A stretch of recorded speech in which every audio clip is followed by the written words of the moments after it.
Bonjour, je suis Laure Ray, coach et formatrice Nouveau Souffle. Si vous avez cliqué sur cette vidéo, c'est sans doute que vous aidez un proche, malade ou dépendant, avec d'autres personnes, et qu'ensemble vous avez une décision importante à prendre.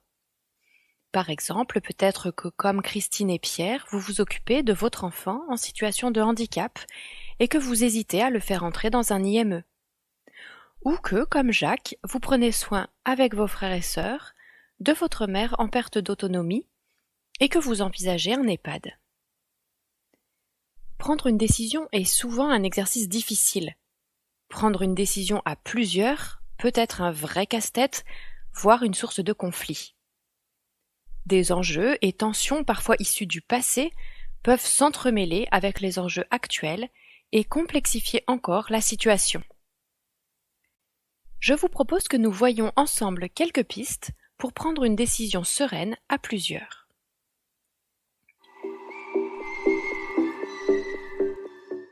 Tout d'abord, il s'agit de faire le point honnêtement et pour vous-même sur vos différents ressentis, en distinguant bien ce qui concerne la situation de l'aidé d'une part et les relations avec les autres aidants d'autre part. Ensuite, je vous invite à vous connecter à ce que vous voulez vivre dans cette relation avec les personnes impliquées dans la décision. Par exemple, j'aimerais que cette prise de décision se déroule sans conflit. Ou j'aimerais que chacun puisse dire honnêtement ce qu'il veut. Le fait de mettre des mots pour vous sur ce que vous voulez vivre vous permet de vous mettre en condition intérieure pour la suite du processus de prise de décision. Lorsqu'une grande décision est à prendre à plusieurs, il est important de se mettre dans les bonnes conditions. D'abord, avez-vous réfléchi aux personnes qui doivent participer à la prise de décision? Dans le cas de Jacques, a-t-il demandé à sa mère ce qu'elle pense d'aller en EHPAD? Ce qui pourrait la faire adhérer à cette idée. Et à l'inverse, ce qui lui fait peur et lui est difficilement acceptable. Comment intégrer cela dans la prise de décision? Est-ce que sa mère va participer à la réflexion et à la prise de décision, ou non? Cela dépend bien entendu de nombreux facteurs, à commencer par son état de santé. Prenez le temps de lister l'ensemble des personnes à associer à la prise de décision, surtout s'il pouvait y avoir une ambiguïté. En cas de famille recomposée ou d'un nouveau compagnon sans remariage par exemple. Cela évitera de possibles tensions ultérieures avec ceux qui n'auraient pas été associés à la décision. Deuxièmement, je vous recommande vraiment de prendre le temps d'un échange de vive voix tous ensemble. Il est vraiment préférable d'éviter les discussions 2 à 2 ou les échanges télégraphiques sur WhatsApp ou autres systèmes de communication instantanée.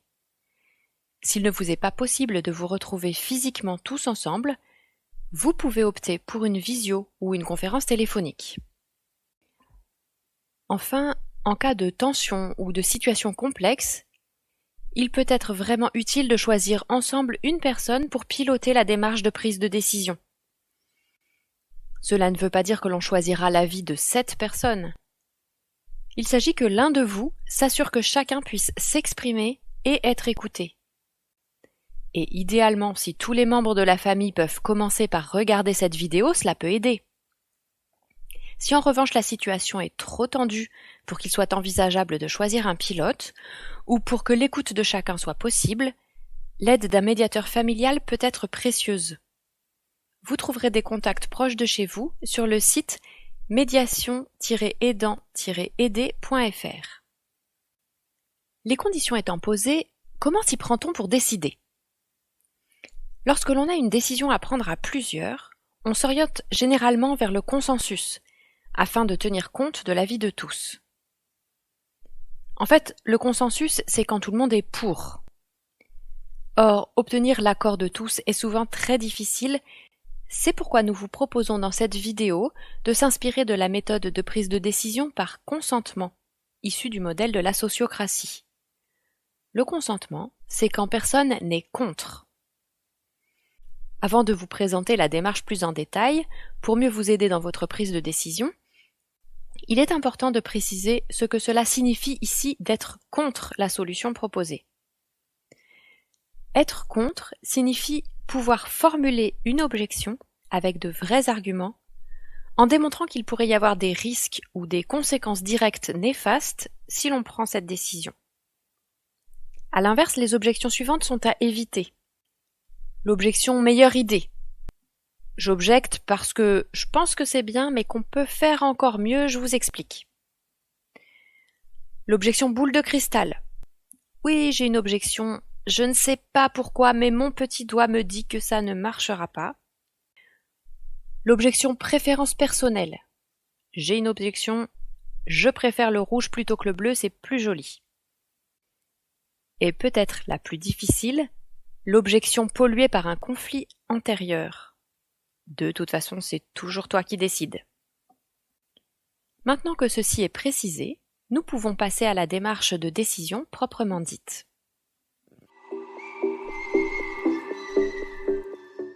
Une étape préalable consiste à collecter les informations sur les différentes solutions envisageables. Il s'agit ici des informations pratiques et concrètes qui répondent aux questions « Comment on fait ? Comment cela fonctionne ? Combien ça coûte ? Combien de temps ça prend ? Qui doit s'en occuper ? Etc. Cette recherche est à réaliser en amont de la réunion de prise de décision. À titre d'exemple, la rubrique « Ma vie d'aidant » sur le site internet maboussoleaidant.fr donne de nombreuses informations utiles. C'est aussi le moment de prendre l'avis des professionnels qui vous entourent. Qu'en pense le médecin, l'assistante sociale, etc. Maintenant que les informations préalables sont collectées et que tous sont réunis, voici les étapes de la discussion. Je vous propose de commencer par lister ensemble les faits qui rendent cette prise de décision nécessaire maintenant. Je vous invite à être le plus objectif possible et à vous mettre d'accord sur cette liste. C'est également le moment de partager les enjeux. Vers quoi souhaitons-nous aller ? Quels sont les critères les plus importants pour notre proche ? De quoi a-t-il besoin ? Quels sont les risques si on ne fait rien ?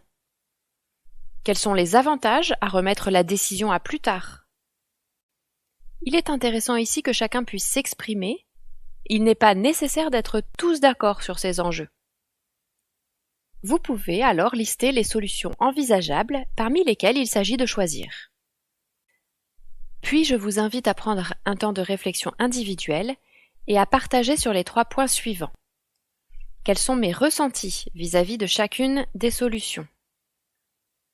Quels avantages est-ce que je vois à chacune des solutions ? Quelles sont mes objections argumentées pour chacune de ces solutions ? Notez bien les arguments qui nourrissent votre objection. Puis vient le moment de partager ces réflexions. Lors de ce tour de table, il est essentiel d'écouter celui qui parle sans l'interrompre et de ne pas rebondir sur ce qu'un autre a dit lors de sa propre prise de parole. Cette étape est importante car elle permet que chacun se sente entendu et que chacun ait pris conscience des différentes visions des autres. Cela permet de sortir de la démarche réactive habituelle dans laquelle on ne s'écoute pas, mais on essaie de convaincre les autres.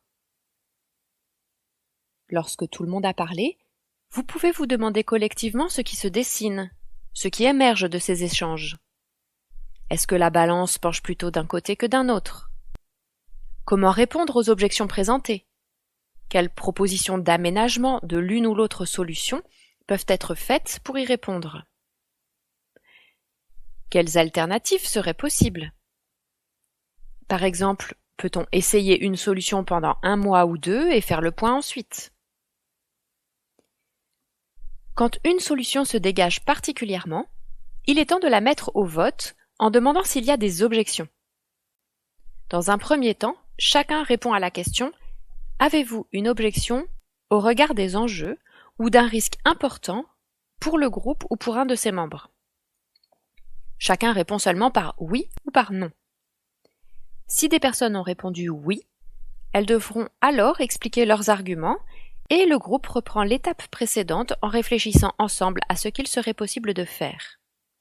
Lorsqu'il n'y a plus d'objection, la décision est adoptée.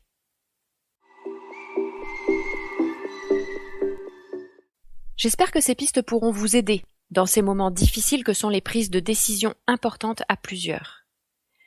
d'autant que l'urgence ne facilite pas le dialogue.